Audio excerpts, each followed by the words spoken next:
Hello guys, today we will make a very short tutorial about the Revue 700EL. This camera was produced sometime in the 70s, mid-70s probably, and it's a simple rangefinder camera. And someone in the comments asked under my restoration video if I can show how this camera works, because he got one from the flea market, I think. So that's really what we're gonna do now. So this camera of course takes normal 35mm film, widely available. And before we start, we insert the battery. So take your coin. We have an original 1 Pfennig Stück. This is real money. Exactly. And open the battery compartment at the bottom counterclockwise. This one is a bit used, so a bit hard to open. I don't think that's the original battery cover. It was probably silver. That is the battery compartment. Why is it so dirty? I should have cleaned it. So then you take like SR44 kind of battery. I think this camera originally used a mercury battery with 1.35 volts, so you can use these 675 hearing aid batteries. They come to, here says like a 1.45 volt, but I think at the end it's a bit less, so that the light meter has an accurate metering. This is something similar. I think that's a silver oxide battery. Don't do your research, because with some batteries you have to adjust the ISO because the light meter isn't giving correct values. Plus at the top, insert your battery, cover it up with the cover, and close the battery compartment again. When you inserted the battery, in the better way than I did of course, you can check if the light meter is working. And how you do that is you open up the cover and you look through the viewfinder, and you should see on the right side the aperture and shutter speed combination indicated by a needle the camera chooses for you. And you can look through it, and the needle should be somewhere, and then you can cover the front or the light meter here with your hand, and the needle should be going down, so the aperture is more wide open and more light is going to the film. If that's all right, the light meter is working. So the next thing is how you insert your film. That's pretty easy too. So you lift up this rewind knob and open up the back of your camera. Then if you bought this camera at a flea market or something like that, have a look for the light seals if they are sticky, and just check with a toothpick or something like that if the material here, the rubber, is coming off. For example, something like this.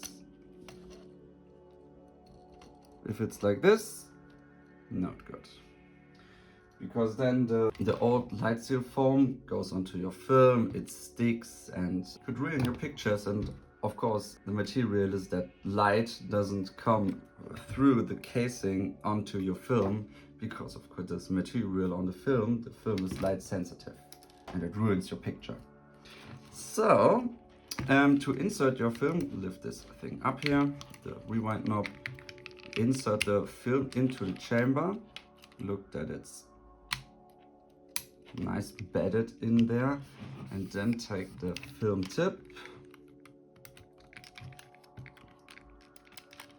and insert it into, I hope you can see it, into one of these sprockets here. It's always with the most cameras from this age, it's the same thing, but yeah. And then either press the shutter release or use the rewind knob, and you should see how the film is transported like this when it's here in these sprockets here. But you see the film isn't that flat. Here we have the flattening plate here at the back, so you can close the film door again. And then when you take a shot and advance the film, if you've done everything correct, this thing here should move. You see? That means our film is moving from this side to this side and it's turning. And you take a couple of shots until your frame counter here reaches 1. That means that no light has come onto your film, and every picture you take from now is safely and without outside light and just the light coming from the lens. So, how do you do your pictures now? Your film is loaded, you have a battery. Of course, take off this thing, because when you look through here, you can see my hand and so on. Of course, this is just for taking a picture. This is for the picture, and the viewfinder is here. It has like the rangefinder coupled to it. I will show that to you in a second how it works. The next thing is change your ASA setting to your desired speed, what your film has. For example, if you have like this Kodak Gold, it's ISO 200, and in order to get the right exposure, put it on 200, for example, or 150, but in this case on 200. This is always a bit hard to show, and now I just try to explain it without showing you the thing. This is rangefinder camera. It means that it of course hasn't autofocus, this camera. You choose the focus manually, and here's like the distances. This wheel here, you can change the distance from 1 meter to 5 meter and even to infinity, where you want to focus on. It's in meter and in some weird imperial units which only subhumans use. This is like the distance from your object that you want to focus on. You see the lens element here is moving and it's changing the focus. I learned that in school, how that works. You probably don't. But yes, you look through the camera and there's like a green or yellowish rectangle in the middle, okay? And you see also the image that you, because you look through here, the viewfinder is the rangefinder is there. And you move this until the element you want to focus on is aligned with that rectangle, okay? It's really hard to show. You see the rectangle there, but I mean, for the camera, it's hard to focus in here through the glass. So I have to just watch a video how rangefinder works and how to focus with it.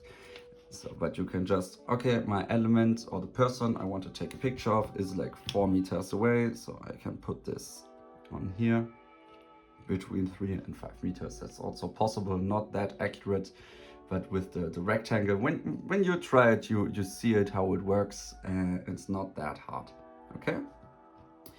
Then I think you can also press this button here. Beneath here is also for the DIN-Norm, for the Deutsche Industrienorm, the ASA setting. And yeah, now this is, I think you can, when you press this thing here, then you can change the flash settings. This is like the guide numbers for the flash. I don't know who uses a flash with this camera, but just look at the settings. At the most cheap flashes, they show like which settings to choose if you want to, yeah.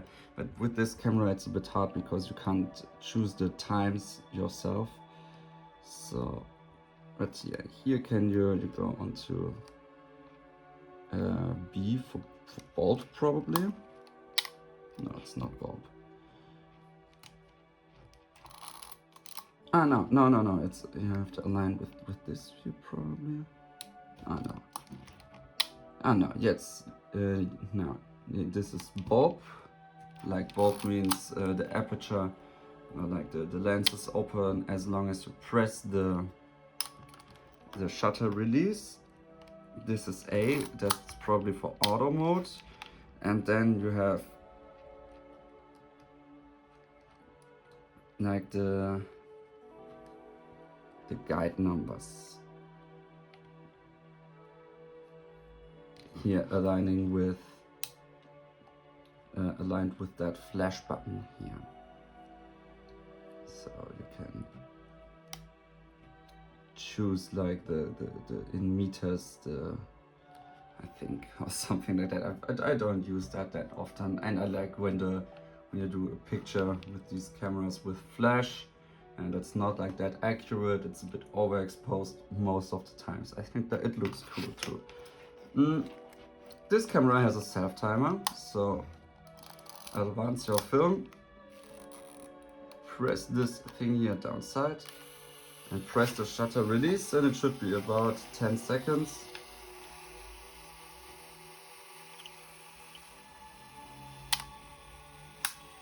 You heard it? That's it. Normal self-timer. Of course, make sure you... No, I have to get out here from this mode, yes.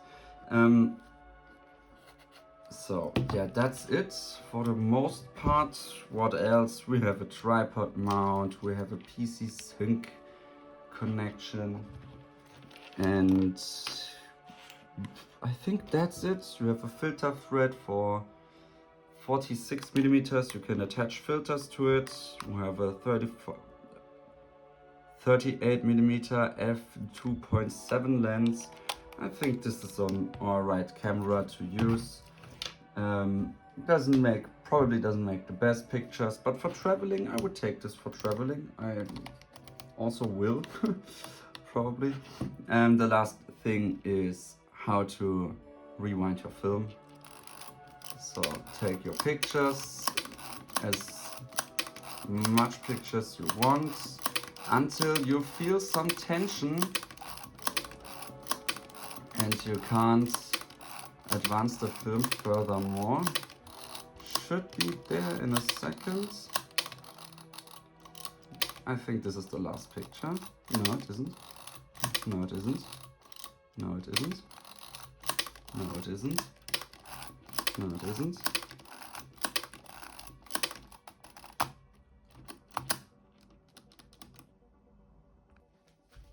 So now we've taken the last picture, and you've maybe I destroyed the film here a little bit, but to rewind the film, press the button underneath, pull out the rewind knob, and you have this little arrow here. Now you turn the film counterclockwise back into the canister, like from here. You rewind the film in that direction and you put it back into the light tight canister. And when do you know when you're finished? You're finished when there's no more tension.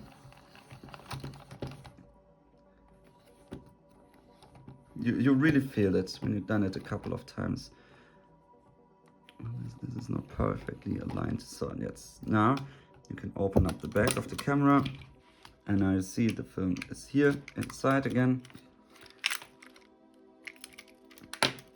Now you can take this to your lab, let it develop, or better develop it yourself. And yeah, that's it. Now you can put the film advanced lever back, and now it's back on S for 0. And yeah, that's it. Camera's ready for next adventure. And I'll show you a trick to how to get back the film tip from the canister. You have to get like a tool like this. Do this. Woo! Magic trick. And there's a link to buy these in the description. Check the description for battery alternatives for this camera to buy film. See you next time.